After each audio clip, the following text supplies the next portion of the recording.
The Adventures of Sherlock Holmes. The Adventure of Charles Augustus Milverton. By Sir Arthur Conan Doyle. It is years since the incidents of which I speak took place, and yet it is with diffidence that I allude to them. For a long time, even with the utmost discretion and reticence, it would have been impossible to make the facts public, but now the principal person concerned is beyond the reach of human law, and with due suppression the story may be told in such fashion as to injure no one. It records an absolutely unique experience in the career both of Mr. Sherlock Holmes and of myself. The reader will excuse me if I conceal the date or any other fact by which he might trace the actual occurrence. We had been out for one of our evening rambles, Holmes and I, and had returned about 6 o'clock on a cold, frosty winter's evening. As Holmes turned up the lamp the light fell upon a card on the table. He glanced at it, and then, with an ejaculation of disgust, threw it on the floor. I picked it up and read. Charles Augustus Milverton. Appledore Towers. Agent. Hampstead. Who is he? I asked. The worst man in London, Holmes answered, as he sat down and stretched his legs before the fire. Is anything on the back of the card? I turned it over. Will call at 6:30 c.am, I read. He's about due. Do you feel a creeping, shrinking sensation, Watson, when you stand before the serpents in the zoo, and see the slithery, gliding, venomous creatures, with their deadly eyes and wicked, flattened faces? Well, that's how Milverton impresses me.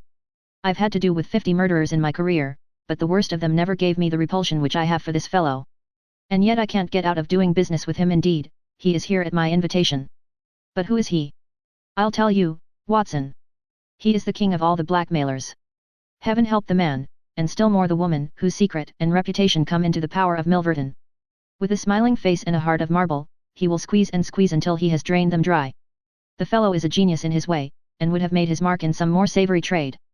His method is as follows: he allows it to be known that he is prepared to pay very high sums for letters which compromise people of wealth and position. He receives these wares not only from treacherous valets or maids, but frequently from genteel ruffians, who have gained the confidence and affection of trusting women. He deals with no niggard hand. I happen to know that he paid £700 to a footman for a note 2 lines in length, and that the ruin of a noble family was the result. Everything which is in the market goes to Milverton, and there are hundreds in this great city who turn white at his name. No one knows where his grip may fall, for he is far too rich and far too cunning to work from hand to mouth. He will hold a card back for years in order to play it at the moment when the stake is best worth winning. I have said that he is the worst man in London, and I would ask you how could one compare the ruffian, who in hot blood bludgeons his mate, with this man, who methodically and at his leisure tortures the soul and wrings the nerves in order to add to his already swollen money bags. I had seldom heard my friend speak with such intensity of feeling. But surely, said I, the fellow must be within the grasp of the law. Technically, no doubt, but practically not. What would it profit a woman, for example, to get him a few months' imprisonment, if her own ruin must immediately follow? His victims dare not hit back.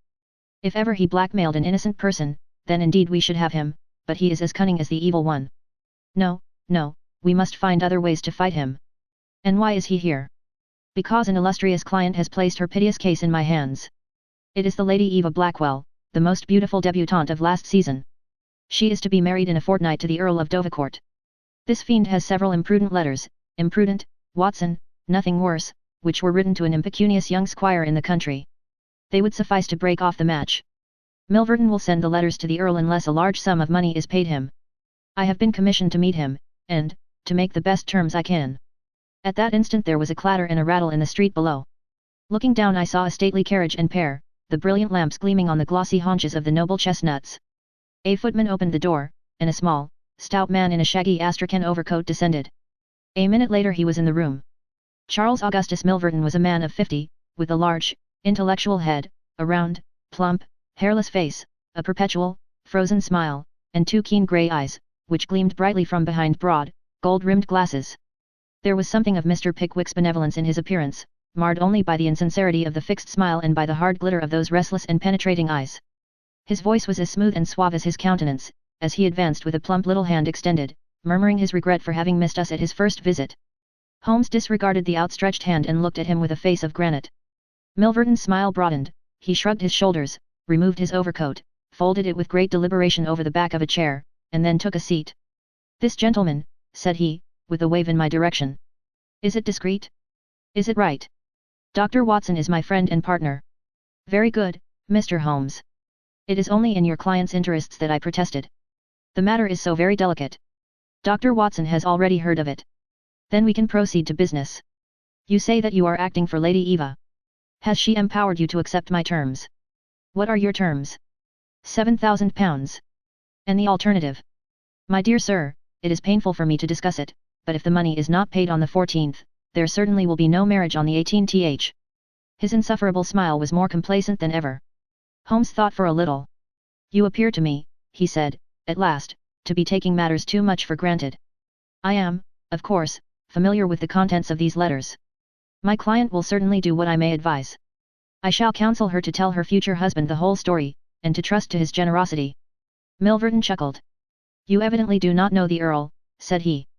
From the baffled look upon Holmes' face, I could see clearly that he did. What harm is there in the letters? He asked. They are sprightly, very sprightly, Milverton answered. The lady was a charming correspondent.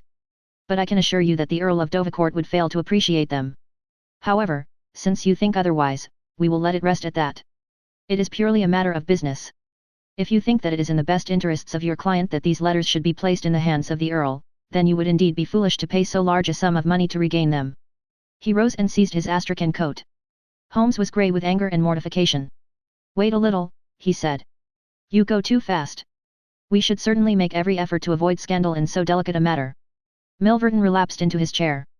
I was sure that you would see it in that light, he purred. At the same time, Holmes continued, Lady Eva is not a wealthy woman. I assure you that £2,000 would be a drain upon her resources, and that the sum you name is utterly beyond her power. I beg, therefore, that you will moderate your demands, and that you will return the letters at the price I indicate, which is, I assure you, the highest that you can get. Milverton's smile broadened and his eyes twinkled humorously. I am aware that what you say is true about the lady's resources, said he. At the same time you must admit that the occasion of a lady's marriage is a very suitable time for her friends and relatives to make some little effort upon her behalf. They may hesitate as to an acceptable wedding present. Let me assure them that this little bundle of letters would give more joy than all the candelabra and butter dishes in London. It is impossible, said Holmes. Dear me, how unfortunate, cried Milverton, taking out a bulky pocket-book. I cannot help thinking that ladies are ill-advised in not making an effort. Look at this. He held up a little note with a coat of arms upon the envelope. That belongs to, well, perhaps it is hardly fair to tell the name until tomorrow morning. But at that time it will be in the hands of the lady's husband. And all because she will not find a beggarly sum which she could get by turning her diamonds into paste. It is such a pity. Now, you remember the sudden end of the engagement between the Honourable Miss Miles and Colonel Dorking? Only 2 days before the wedding, there was a paragraph in the Morning Post to say that it was all off. And why? It is almost incredible, but the absurd sum of £1,200 would have settled the whole question. Is it not pitiful? And here I find you, a man of sense, boggling about terms, when your client's future and honour are at stake. You surprise me, Mr. Holmes. What I say is true, Holmes answered. The money cannot be found. Surely it is better for you to take the substantial sum which I offer than to ruin this woman's career, which can profit you in no way. There you make a mistake, Mr. Holmes. An exposure would profit me indirectly to a considerable extent. I have 8 or 10 similar cases maturing. If it was circulated among them that I had made a severe example of the Lady Eva, I should find all of them much more open to reason. You see my point. Holmes sprang from his chair. Get behind him, Watson. Don't let him out. Now, sir, let us see the contents of that notebook. Milverton had glided as quick as a rat to the side of the room, and stood with his back against the wall. Mr. Holmes, he said, turning the front of his coat and exhibiting the butt of a large revolver, which projected from the inside pocket. I have been expecting you to do something original. This has been done so often, and what good has ever come from it? I assure you that I am armed to the teeth, and I am perfectly prepared to use my weapons, knowing that the law will support me. Besides, your supposition that I would bring the letters here in a notebook is entirely mistaken. I would do nothing so foolish. And now, gentlemen, I have 1 or 2 little interviews this evening, and it is a long drive to Hampstead. He stepped forward, took up his coat, laid his hand on his revolver, and turned to the door. I picked up a chair, but Holmes shook his head, and I laid it down again. With a bow, a smile, and a twinkle, Milverton was out of the room, and a few moments after we heard the slam of the carriage door and the rattle of the wheels as he drove away. Holmes sat motionless by the fire, his hands buried deep in his trouser pockets, his chin sunk upon his breast, his eyes fixed upon the glowing embers. For half an hour he was silent and still. Then, with the gesture of a man who has taken his decision, he sprang to his feet and passed into his bedroom. A little later a rakish young workman, with a goatee beard and a swagger, lit his clay pipe at the lamp before descending into the street. I'll be back some time, Watson," said he, and vanished into the night. I understood that he had opened his campaign against Charles Augustus Milverton, but I little dreamed the strange shape which that campaign was destined to take. For some days Holmes came and went at all hours in this attire, but beyond a remark that his time was spent at Hampstead, and that it was not wasted, I knew nothing of what he was doing. At last, however, on a wild, tempestuous evening, when the wind screamed and rattled against the windows, he returned from his last expedition, and having removed his disguise he sat before the fire and laughed heartily in his silent inward fashion. "You would not call me a marrying man, Watson?" "No, indeed. You'll be interested to hear that I'm engaged." "My dear fellow. I congrat. To Milverton's housemaid." "Good heavens, Holmes. I wanted information, Watson. Surely you have gone too far." "It was a most necessary step. I am a plumber with a rising business, Escott by name. I have walked out with her each evening, and I have talked with her. Good heavens, those talks! However, I have got all I wanted. I know Milverton's house as I know the palm of my hand. But the girl, Holmes." He shrugged his shoulders. "You can't help it, my dear Watson. You must play your cards as best you can when such a stake is on the table. However, I rejoice to say that I have a hated rival, who will certainly cut me out the instant that my back is turned. What a splendid night it is! You like this weather? It suits my purpose. Watson, I mean to burgle Milverton's house tonight." I had a catching of the breath, and my skin went cold at the words, which were slowly uttered in a tone of concentrated resolution. As a flash of lightning in the night shows up in an instant every detail of a wild landscape, so at one glance I seemed to see every possible result of such an action, the detection, the capture, the honoured career ending in irreparable failure and disgrace, my friend himself lying at the mercy of the odious Milverton. "For heaven's sake, Holmes, think what you are doing," I cried. "My dear fellow, I have given it every consideration. I am never precipitate in my actions, nor would I adopt so energetic and, indeed, so dangerous a course, if any other were possible. Let us look at the matter clearly and fairly. I suppose that you will admit that the action is morally justifiable, though technically criminal. To burgle his house is no more than to forcibly take his pocketbook, an action in which you were prepared to aid me." I turned it over in my mind. "Yes," I said, "it is morally justifiable so long as our object is to take no articles save those which are used for an illegal purpose." "Exactly. Since it is morally justifiable, I have only to consider the question of personal risk. Surely a gentleman should not lay much stress upon this, when a lady is in most desperate need of his help. You will be in such a false position. Well, that is part of the risk. There is no other possible way of regaining these letters. The unfortunate lady has not the money, and there are none of her people in whom she could confide. Tomorrow is the last day of grace, and unless we can get the letters tonight, this villain will be as good as his word and will bring about her ruin. I must, therefore, abandon my client to her fate, or I must play this last card. Between ourselves, Watson, it's a sporting duel between this fellow Milverton and me. He had, as you saw, the best of the first exchanges, but my self-respect and my reputation are concerned to fight it to a finish." "Well, I don't like it, but I suppose it must be," said I. "When do we start?" "You are not coming." "Then you are not going," said I. "I give you my word of honor, and I never broke it in my life, that I will take a cab straight to the police station and give you away, unless you let me share this adventure with you." "You can't help me." "How do you know that?" "You can't tell what may happen. Anyway, my resolution is taken. Other people beside you have self-respect, and even reputations." Holmes had looked annoyed, but his brow cleared, and he clapped me on the shoulder. "Well, well, my dear fellow, be it so.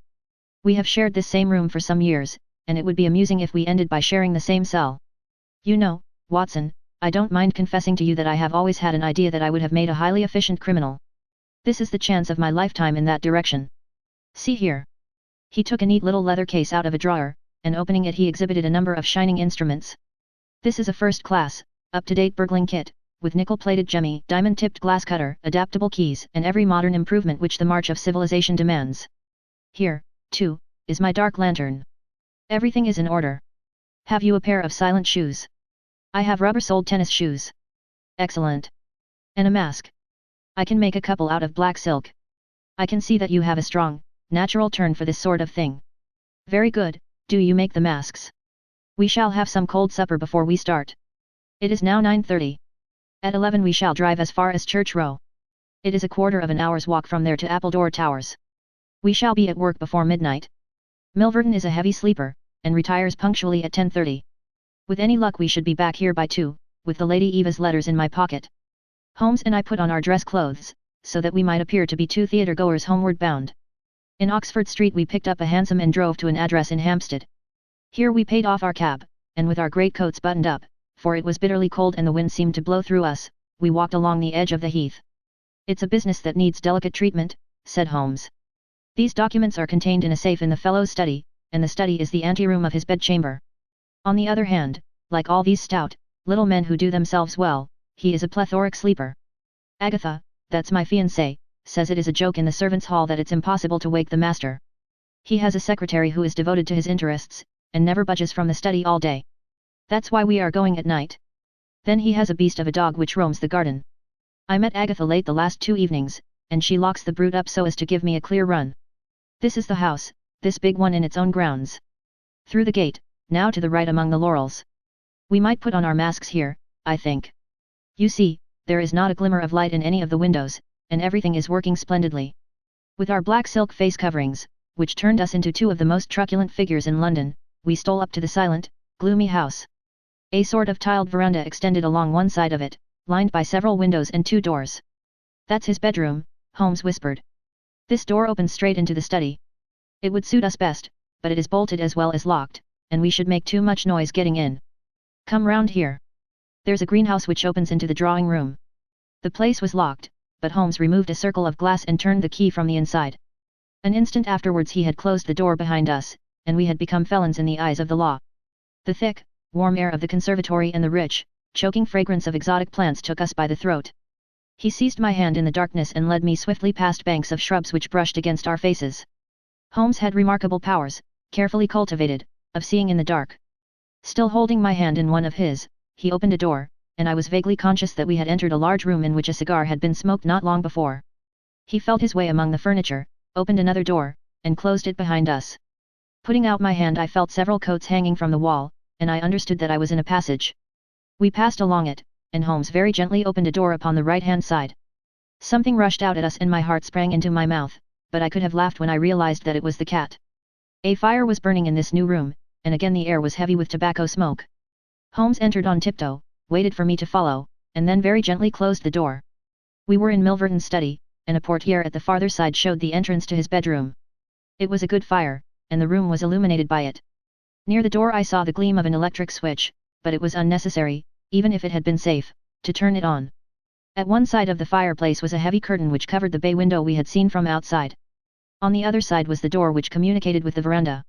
A desk stood in the center, with a turning chair of shining red leather. Opposite was a large bookcase, with a marble bust of Athene on the top. In the corner, between the bookcase and the wall, there stood a tall green safe, the firelight flashing back from the polished brass knobs upon its face. Holmes stole across and looked at it.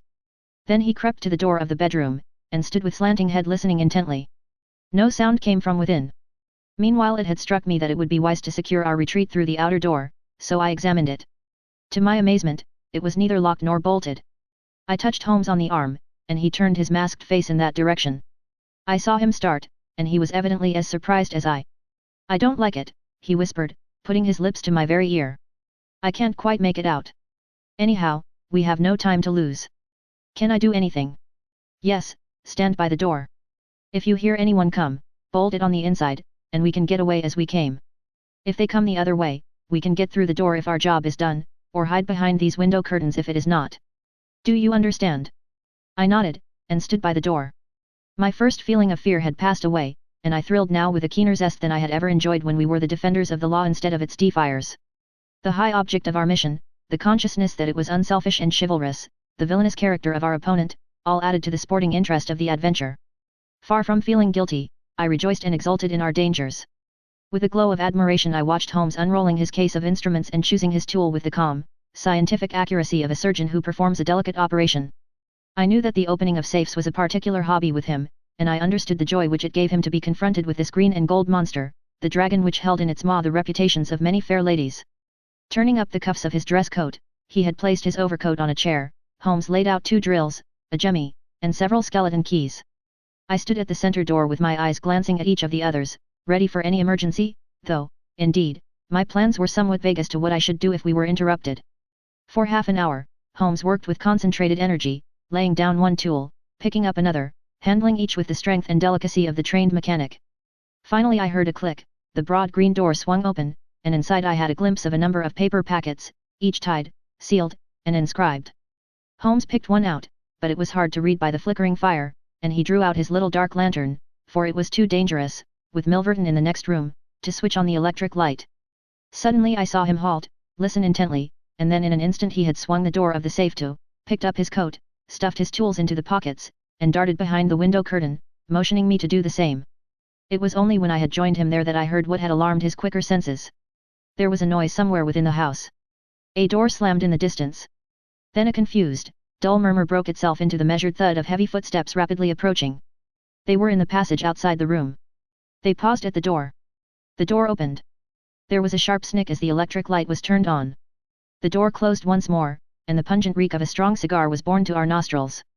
Then the footsteps continued backwards and forwards, within a few yards of us. Finally there was a creak from a chair, and the footsteps ceased. Then a key clicked in a lock, and I heard the rustle of papers. So far I had not dared to look out, but now I gently parted the division of the curtains in front of me and peeped through. From the pressure of Holmes' shoulder against mine, I knew that he was sharing my observations. Right in front of us, and almost within our reach, was the broad, rounded back of Milverton. It was evident that we had entirely miscalculated his movements, that he had never been to his bedroom, but that he had been sitting up in some smoking or billiard room in the farther wing of the house, the windows of which we had not seen. His broad, grizzled head, with its shining patch of baldness, was in the immediate foreground of our vision. He was leaning far back in the red leather chair, his legs outstretched, a long, black cigar projecting at an angle from his mouth. He wore a semi-military smoking jacket, claret-colored, with a black velvet collar. In his hand he held a long legal document which he was reading in an indolent fashion, blowing rings of tobacco smoke from his lips as he did so. There was no promise of a speedy departure in his composed bearing and his comfortable attitude. I felt Holmes' hand steal into mine and give me a reassuring shake, as if to say that the situation was within his powers, and that he was easy in his mind. I was not sure whether he had seen what was only too obvious from my position, that the door of the safe was imperfectly closed, and that Milverton might at any moment observe it. In my own mind I had determined that if I were sure, from the rigidity of his gaze, that it had caught his eye, I would at once spring out, throw my greatcoat over his head, pinion him, and leave the rest to Holmes. But Milverton never looked up. He was languidly interested by the papers in his hand, and page after page was turned as he followed the argument of the lawyer. At least, I thought, when he has finished the document and the cigar he will go to his room, but before he had reached the end of either, there came a remarkable development, which turned our thoughts into quite another channel. Several times I had observed that Milverton looked at his watch, and once he had risen and sat down again, with a gesture of impatience. The idea, however, that he might have an appointment at so strange an hour never occurred to me until a faint sound reached my ears from the veranda outside. Milverton dropped his papers and sat rigid in his chair. The sound was repeated, and then there came a gentle tap at the door. Milverton rose and opened it. "Well," said he, curtly, "you are nearly half an hour late." So this was the explanation of the unlocked door and of the nocturnal vigil of Milverton. There was the gentle rustle of a woman's dress. I had closed the slit between the curtains as Milverton's face had turned in our direction, but now I ventured very carefully to open it once more. He had resumed his seat, the cigar still projecting at an insolent angle from the corner of his mouth. In front of him, in the full glare of the electric light, there stood a tall, slim, dark woman, a veil over her face, a mantle drawn round her chin. Her breath came quick and fast, and every inch of the lithe figure was quivering with strong emotion. "Well," said Milverton, "you've made me lose a good night's rest, my dear. I hope you'll prove worth it. You couldn't come any other time, eh?" The woman shook her head. "Well, if you couldn't you couldn't. If the Countess is a hard mistress, you have your chance to get level with her now. Bless the girl, what are you shivering about? That's right. Pull yourself together. Now, let us get down to business." He took a notebook from the drawer of his desk. "You say that you have 5 letters which compromise the Countess d'Albert. You want to sell them. I want to buy them. So far so good. It only remains to fix a price. I should want to inspect the letters, of course. If they are really good specimens, great heavens, is it you?" The woman, without a word, had raised her veil and dropped the mantle from her chin. It was a dark, handsome, clear-cut face which confronted Milverton, a face with a curved nose, strong, dark eyebrows shading hard, glittering eyes, and a straight, thin-lipped mouth set in a dangerous smile. "It is I," she said, "the woman whose life you have ruined." Milverton laughed, but fear vibrated in his voice. "You were so very obstinate," said he. "Why did you drive me to such extremities? I assure you I wouldn't hurt a fly of my own accord, but every man has his business, and what was I to do? I put the price well within your means. You would not pay. So you sent the letters to my husband, and he, the noblest gentleman that ever lived, a man whose boots I was never worthy to lace, he broke his gallant heart and died. You remember that last night, when I came through that door, I begged and prayed you for mercy, and you laughed in my face as you are trying to laugh now, only your coward heart cannot keep your lips from twitching? Yes, you never thought to see me here again, but it was that night which taught me how I could meet you face to face, and alone. Well, Charles Milverton, what have you to say? Don't imagine that you can bully me, said he, rising to his feet. I have only to raise my voice, and I could call my servants and have you arrested. But I will make allowance for your natural anger. Leave the room at once as you came, and I will say no more. The woman stood with her hand buried in her bosom, and the same deadly smile on her thin lips. You will ruin no more lives as you have ruined mine.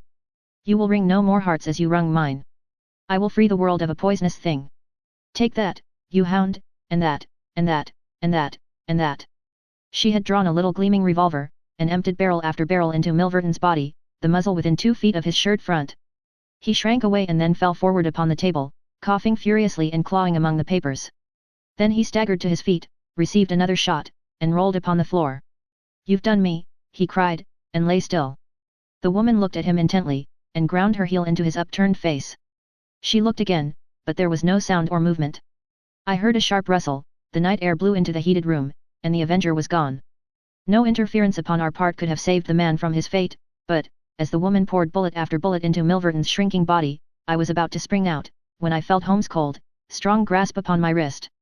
I understood the whole argument of that firm, restraining grip, that it was no affair of ours, that justice had overtaken a villain, that we had our own duties and our own objects, which were not to be lost sight of. But hardly had the woman rushed from the room when Holmes, with swift, silent steps, was over at the other door. He turned the key in the lock. At the same instant we heard voices in the house and the sound of hurrying feet. The revolver shots had roused the household. With perfect coolness Holmes slipped across to the safe, filled his 2 arms with bundles of letters, and poured them all into the fire. Again and again he did it, until the safe was empty. Someone turned the handle, and beat upon the outside of the door. Holmes looked swiftly round. The letter which had been the messenger of death for Milverton lay, all mottled with his blood, upon the table. Holmes tossed it in among the blazing papers. Then he drew the key from the outer door, passed through after me, and locked it on the outside. This way, Watson, said he, we can scale the garden wall in this direction. I could not have believed that an alarm could have spread so swiftly. Looking back, the huge house was one blaze of light. The front door was open, and figures were rushing down the drive. The whole garden was alive with people, and one fellow raised a view hello as we emerged from the veranda and followed hard at our heels. Holmes seemed to know the grounds perfectly, and he threaded his way swiftly among a plantation of small trees, I close at his heels, and our foremost pursuer panting behind us. It was a 6-foot wall which barred our path, but he sprang to the top and over. As I did the same I felt the hand of the man behind me grab at my ankle, but I kicked myself free and scrambled over a grass-strewn coping. I fell upon my face among some bushes, but Holmes had me on my feet in an instant, and together we dashed away across the huge expanse of Hampstead Heath. We had run 2 miles, I suppose, before Holmes at last halted and listened intently. All was absolute silence behind us. We had shaken off our pursuers and were safe. We had breakfasted and were smoking our morning pipe on the day after the remarkable experience which I have recorded, when Mr. Lestrade, of Scotland Yard, very solemn and impressive, was ushered into our modest sitting room.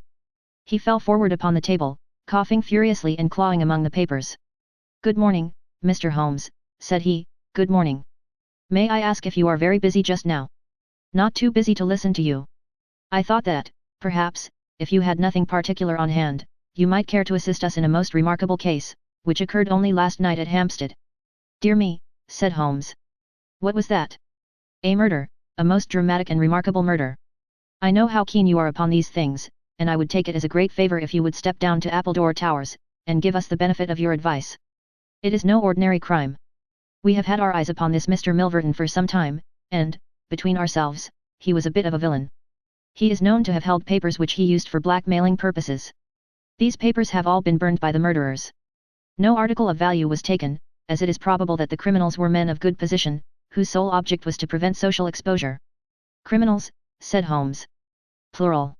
"Yes, there were 2 of them. They were as nearly as possible captured red-handed. We have their footmarks, we have their description, it's 10 to 1 that we trace them. The first fellow was a bit too active, but the second was caught by the under-gardener, and only got away after a struggle. He was a middle-sized, strongly built man, square jaw, thick neck, mustache, a mask over his eyes. That's rather vague, said Sherlock Holmes. Why, it might be a description of Watson. It's true, said the inspector, with amusement. It might be a description of Watson. Well, I'm afraid I can't help you, Lestrade, said Holmes. The fact is that I knew this fellow Milverton, that I considered him one of the most dangerous men in London, and that I think there are certain crimes which the law cannot touch, and which therefore, to some extent, justify private revenge. No, it's no use arguing. I have made up my mind. My sympathies are with the criminals rather than with the victim, and I will not handle this case. Holmes had not said one word to me about the tragedy which we had witnessed, but I observed all the morning that he was in his most thoughtful mood, and he gave me the impression, from his vacant eyes and his abstracted manner, of a man who is striving to recall something to his memory. We were in the middle of our lunch, when he suddenly sprang to his feet. By Jove, Watson, I've got it, he cried. Take your hat. Come with me. He hurried at his top speed down Baker Street and along Oxford Street, until we had almost reached Regent Circus. Here, on the left hand, there stands a shop window filled with photographs of the celebrities and beauties of the day. Holmes' eyes fixed themselves upon one of them, and following his gaze I saw the picture of a regal and stately lady in court dress, with a high diamond tiara upon her noble head. I looked at that delicately curved nose, at the marked eyebrows, at the straight mouth, and the strong little chin beneath it. Then I caught my breath as I read the time-honored title of the great nobleman and statesman whose wife she had been. My eyes met those of Holmes, and he put his finger to his lips as we turned away from the window.